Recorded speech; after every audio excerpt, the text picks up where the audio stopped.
Welcome back to SK study point. आज मैं आपको यूनियन, फेडरेशन एंड कॉन्फेडरेशन का मतलब समझाऊंगा। संघ, संघ, परिसंघ। तो चलिए स्टार्ट करते हैं। संघ यानी कि यूनियन। यूनियन के मतलब समझते हैं। यूनियन क्या होता है? यूनियन दो या दो से अधिक राज्यों या प्रांत के अंदर मिलाकर शक्तियों का केंद्र देकर बनाई जाती है। यूनियन क्या होता है? यूनियन का मतलब होता है दो या दो से अधिक राज्य केंद्र को शक्तियाँ दे देती है और उन शक्तियों के द्वारा केंद्र का निर्माण किया जाता है, तो उसे यूनियन कहते हैं। यूनियन के अंदर ना केंद्र और राज्य के बीच शक्तियों का बंटवारा होता है। यूनियन के अंदर केंद्र को अलग शक्तियाँ दिया जाता है और राज्य को अलग शक्तियाँ दिया जाता है। यूनियन से कोई भी राज्य अलग नहीं हो सकता है। यूनियन से कोई भी राज्य अलग नहीं हो सकता है। एग्जाम्पल लीजिए, जैसे जम्मू कश्मीर। जम्मू कश्मीर पिछले कुछ वर्षों में ये अपना अलग देश, अलग कंट्री बनाने की मांग कर रहा था भारत से, लेकिन भारत ने मना कर दिया क्योंकि भारत एक यूनियन है, जिसके कारण यूनियन के अंदर से कोई भी राज्य अलग देश नहीं बना सकता है। यूनियन के अंदर केंद्र के पास राज्य का नाम बदलने या राज्य का निर्माण करने के अधिकार होता है। यूनियन के पास या तो केंद्र राज्य का नाम बदल सकती है या नया राज्य का निर्माण कर सकता है।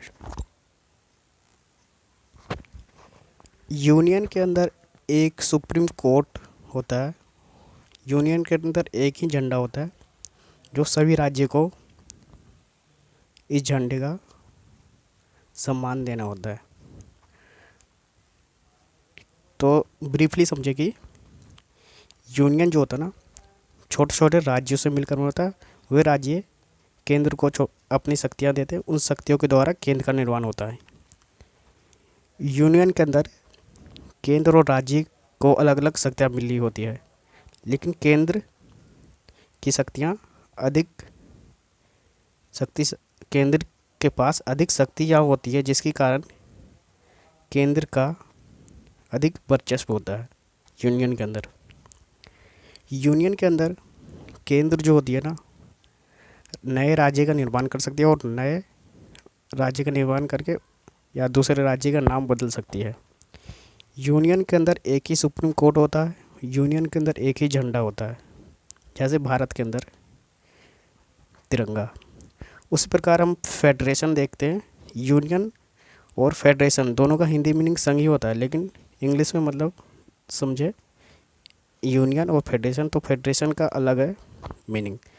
फेडरेशन के अंदर दो या दो से अधिक राज्य द्वारा समझौता करके बनाया जाता है। ये राज्य जो होते हैं संप्रभु होते हैं।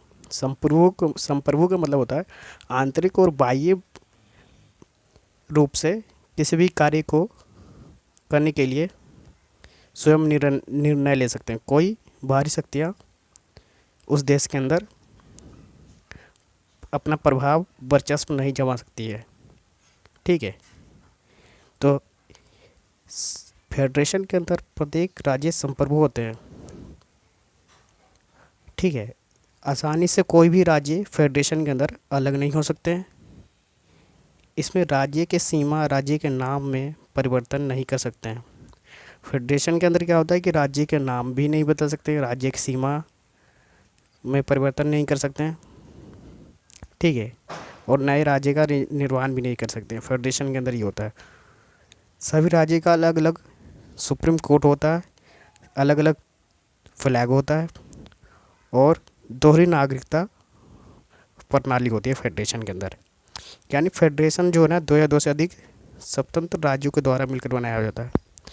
ये जो होते हैं ना, अलग राज्य यूनियन से हटकर फेडरेशन से हटकर अलग राज्य का निर्माण नहीं कर सकते हैं।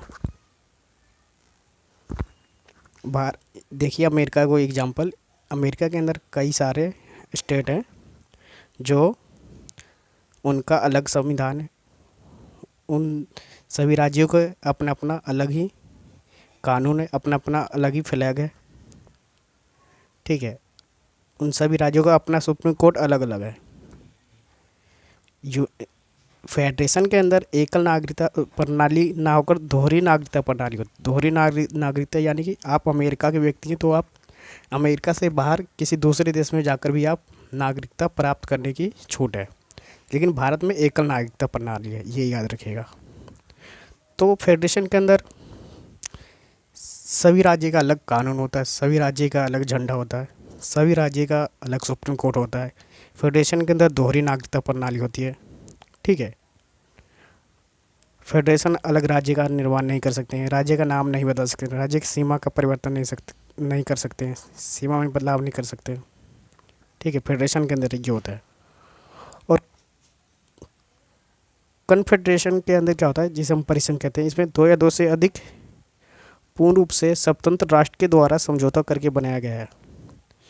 इसमें दो या दो से अधिक पूर्ण रूप से स्वतंत्र राष्ट्र होते हैं। इसमें राष्ट्र का मतलब वही रहन सहन खान पान, वहाँ का रीति रिवाज, भाषा समान होती है, एक दूसरे से मिलती है, भाईचारा आपसी भाईचारा होने के कारण वो एक राष्ट्र का रूप ले लेती है। जैसे भारत के अंदर हिंदी बोलचाल का अधिक महत्व है, इसलिए भारत एक हिंदू राष्ट्र है। उसी प्रकार दो या दो से अधिक पूर्ण रूप से स्वतंत्र राष्ट्र के द्वारा समझौता करके बनाएगा कॉन्फेडरेशन को परिसंघ कहते हैं।